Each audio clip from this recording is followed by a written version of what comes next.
Hey there, guys. So I'm going to attempt to record my, I suppose it is hard times with beneficial energies spread, kind of a card pull dealio here.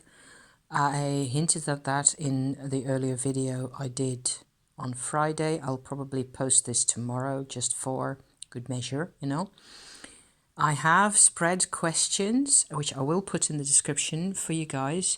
These are, doctored so as to represent my particular dealings with my Tummo practice at the moment. I just felt like it was a really good idea to get in there with cards and analyze the parts of my kind of a situation I'm having. It's kind of also getting better now, so it is easier to map out now than it was, for example, 3 or 4 days ago. So I suppose you can apply this kind of a spread, or the spread idea, or the questions to any situation where there is actual vibrational personal change or emotional big time change in your life. You could even apply this to a relationship, I suppose, if you wanted to, where, things have been going on for a while and you wonder, what am I getting out of it? What's the pattern of the process that we are in? Whether it is with a new crystal, with a new partner, a job, any place where there's actual real influence on you. So that's the idea here. What happened is that for my first question, I actually pulled 5 cards. It was just kind of the way it had to be. I just felt intuitively these were my cards for that. The question is, what is the old energy in my heart or chest area that is being transformed in my process here, my Tummo story? So I got these 5 cards. What I'm going to do here for you, so this may be a bit of a lengthy session again, is I use my Marseille deck, the little mini Grimaud Marseille that I've got here. However, it is also quite easy to use in tandem with the Cabalistico, which is in Spanish, but same thing really. Tarot, which are the cards that are down here for them. So there's the same cards, as you can see, where I'm using the astrological stuff on there and the elemental bits and bobs to go into the details of what this really means, or how you can, how I use this deck to basically also make my interpretations of these cards as basic as possible, really using my, I suppose, familiarity with astrology and astrological symbols to really get a handle on that.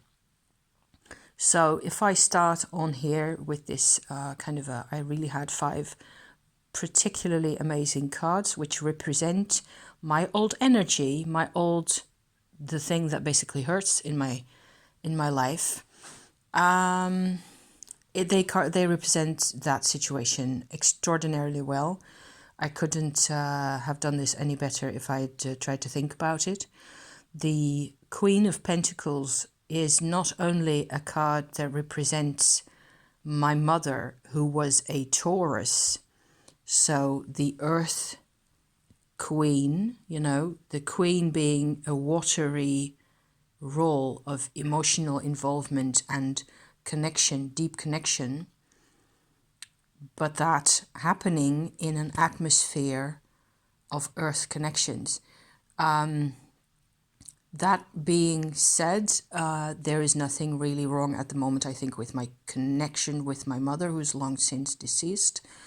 At the moment, it was what she brought to the table as my mother, what her function was in my life, and her position, in controlling me from a position of not having any strength herself.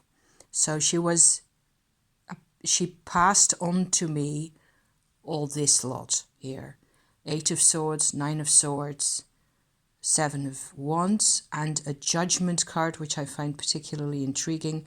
It says here I get the symbol of Pluto to connect with the Judgment card, which I feel to be, I'm reminded now of her birth chart, where this is the planet of Pluto is sitting on her lunar apogee, her black moon position, and I've always felt that was a particular problem. It was also the position in Cancer, where I have 3 of my own normal, run-of-the-mill planets. Mars, Venus and Jupiter are sitting on that same spot, and I have never even really had a chance to dig into that purely from an synastry astro chart correlation type of a perspective. So this card actually just by its own self reminds me of that. And the Judgment position that you can, no, I don't think it's really anybody's favorite card to get. It just explains to me human vulnerability on a grand scale, yes, but also in a very much larger perspective. It's a really scary card. And of all the scary cards that I've got here, or that I could have got here, the 8 and the 9 of Swords are, I don't have to explain to you, not even from this perspective. I find it kind of interesting to have that Mars in Gemini is actually the thing for this one. This was my stalker card for years before I did any proper tarot, ages ago when I was a kid, and I got a deck and I started playing around with that. I had the 9 of Swords, I'd suppose 8 times out of 10, so it was kind of annoying. Also because I didn't like it and didn't want to know what it said and didn't know what to do with it. So this whole thing represents my backstory really well, being in a position with somebody who really doesn't. It stresses for me the fact even that I had unearthed in this recent year, 2020, also for myself, that my mother, although being a very active and a very strong and inflexible agent in my life all the time and generating all this difficult stuff, she was not a person of real personal power herself. So it was to a large extent from a position or a fact of powerlessness that she came to me that way, or that we came together, right? So I pulled out the other 3 queens here just to compare for myself what it would feel like if I had pulled, say, the Queen of Wands or Cups in place of this one. What the picture would have been like. And it's no wonder to me what with the Taurus thing and all that she turns out to be a Queen of Pentacles, really. But she was not, even though my mother did manage financial freedom for herself, because she managed to get herself an allowance at some point from a Dutch organization that support people who have been in Japanese concentration camps in Indonesia during the war. She got that support actually all of her life, and I benefited from that, of course. So there was never really any financial insecurity for either of us, and that's typical of my mother. However, she didn't manage to convert any of the time left to her or the energy that she did have, into something that she could potentially enjoy, and then, help me to become a person in my own right. More and more as time passes, I realize how many patterns there have been that have repeated themselves, almost as if life were really fractal in all sorts of ways that you can't really wrap your head around. and also lessons that we both have had to learn. And she's no longer here, so she cannot do any more learning, and I'm having to basically do the learning for the both of us. So I'm having really good tools. Moving on to my next question, my spread question is, what is my Tummo doing in there?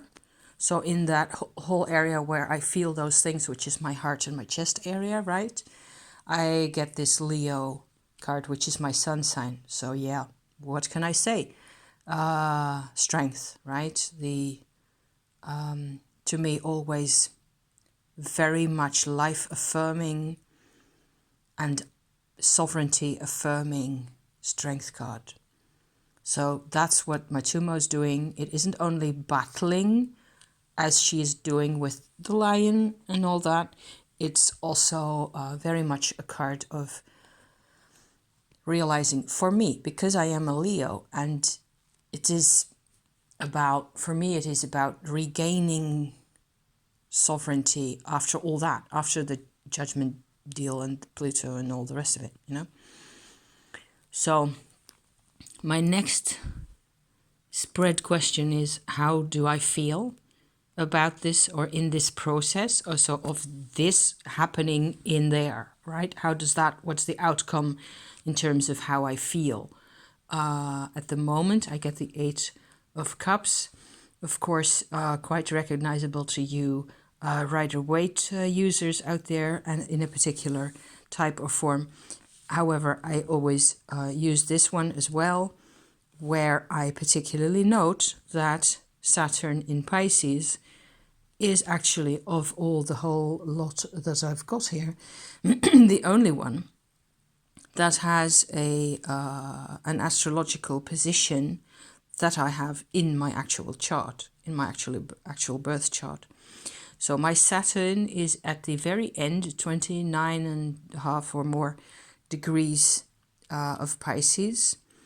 It very much, its function is very much to support in a trine, so in an angle of 120 degrees, my Mercury, which is sitting at the very, very beginning of Leo, over yonder in my chart. And it is like, that is the only role that my Saturn has in all of that. So I am noticing, among other things, that it is important, what this card is saying to me is that not only is there a great deal of sadness and of sort of even disappointment, disillusion, letting go of things, all that stuff, you know, all those types of responses.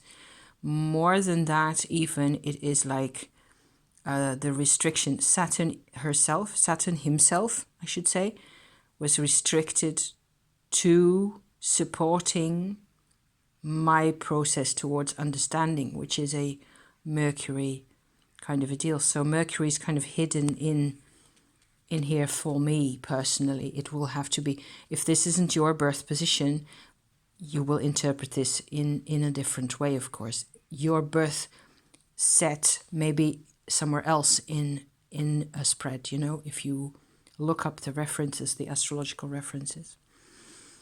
Then I had two more questions which I've sort of added on to the whole, how does it make me feel? Kind of a dealio is that there is a specific area or source of pain that is what's affecting me most in this particular context. I get the Star card. And what specific remedy is there that I can apply to that area, to that particular problem area? So I get the Star and the Nine of Pent, and it's kind of interesting because I find the Star card at first to be like, okay, this is slightly confusing to represent an area of particular pain.